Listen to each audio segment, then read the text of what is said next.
Hola amigos, hoy vamos a hablar acerca de la obra de Juan Rulfo titulada Pedro Páramo. Antes de hablar de la obra en sí, vamos a hablar acerca de la vida de Juan Rulfo. Solo un dato curioso es que la Revolución Mexicana fue lo que marcó la niñez de Juan Rulfo, ya que le arrebató a sus padres, dejándolo huérfano. Posteriormente tuvo que ir a vivir con un familiar.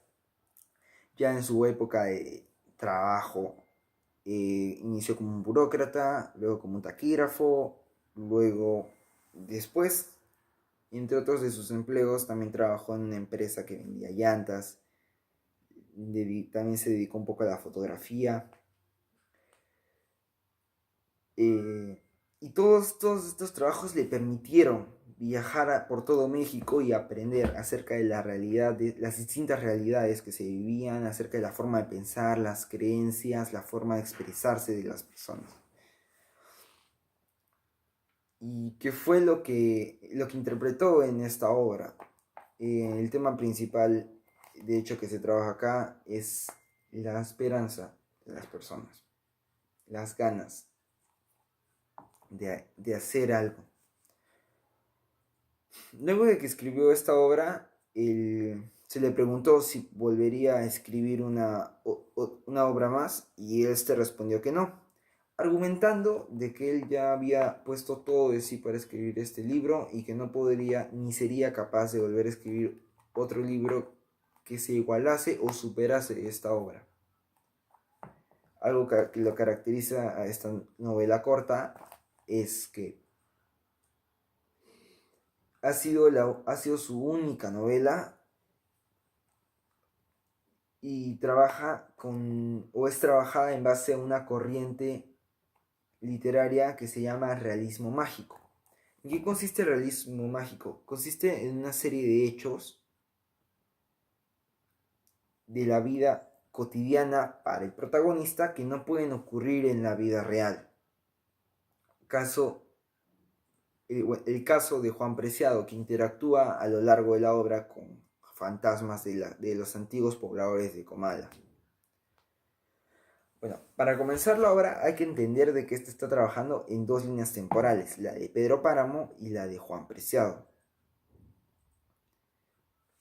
Y también les recomiendo que presten mucha atención en cada página de la obra, puesto de que se varía mucho y nos colocan muchos fragmentos del tiempo de Pedro en el tiempo de Juan, y de alguna forma te vas mareando y te pierdes en la obra.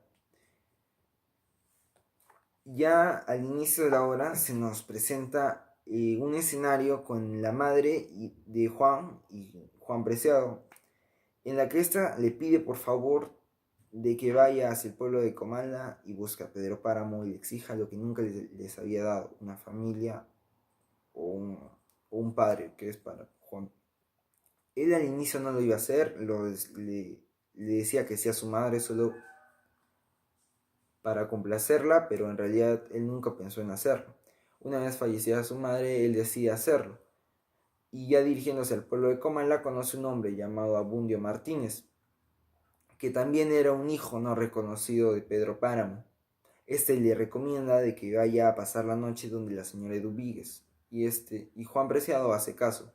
Al llegar al pueblo de Comala, él va a la posada de la señora Eduvigues, donde descansa en un cuarto en el que toda la noche escuchó gritos.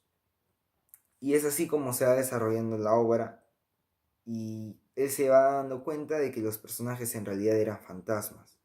Hasta llegar a la mitad de la obra donde entiende de que, de que él ya estaba muerto y había sido enterrado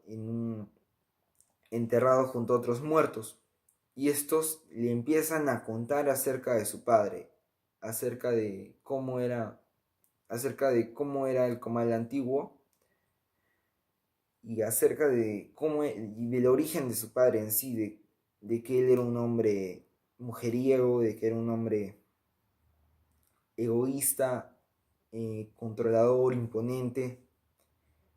Y estas actitudes yo creo que nacieron de la inmadurez y de la falta de enseñanza de un padre, ya que su padre murió a su corta edad y su padre, al ser el cacique de Comala, y le heredó ese puesto a su hijo, y al no recibir de alguna forma una figura, no tener una figura paterna, eso influyó mucho en su actuar.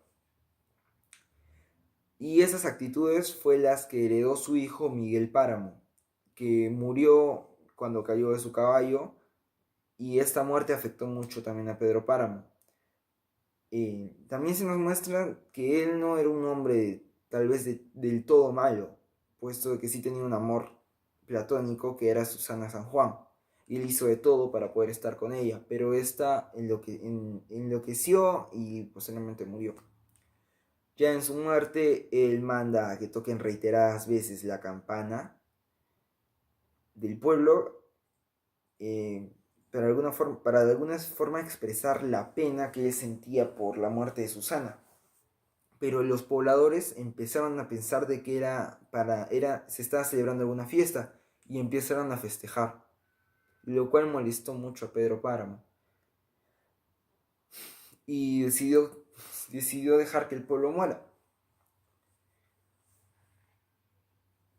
¿Y esto por qué? ¿Por qué es que él podía dejar que el pueblo muera? Era porque él controlaba todo el comercio de Comala, ya que su poder se basaba en el nivel de posesiones que tenía. Casi todo lo que tenía eran tierras, lo cual controlaba todo el comercio en sí. Ahora, y la obra, opino, bueno, no opino, ya es un hecho que ha sido un boom en la revolución de la forma de escribir, y representa un ejemplo no solo para el pueblo mexicano, sino también representa una enseñanza y las bases de la escritura para la gente de Latinoamérica. Y en resultado de esto nos ha dado grandes novelistas. Yo opino de que esta obra es muy buena, sinceramente, pero que no debería dársenos a esta edad. Yo creo que a esta edad nos distraemos mucho y no vamos a terminar de entender, e incluso no vamos a terminar de apreciar la riqueza de este libro. En mi caso, yo leí la obra y para agregar tuve que escuchar un audiolibro que duró más de 3 horas, que era la obra de nuevo, y tuve que empezar a anotar personaje de nuevo y sus funciones, y darme cuenta más o menos de cómo eran los hechos y cómo iban pasando, ya que cuando la leí no la entendí muy bien. Yo creo que esta obra va dirigida a un público mayor, con más experiencia en la lectura. Y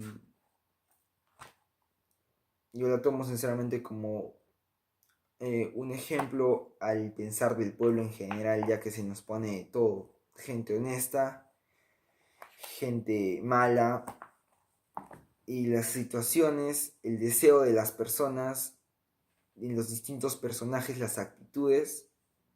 Y no pienso de que en sí Juan Preciado podría ser el protagonista, a pesar de que ya lo dije al inicio.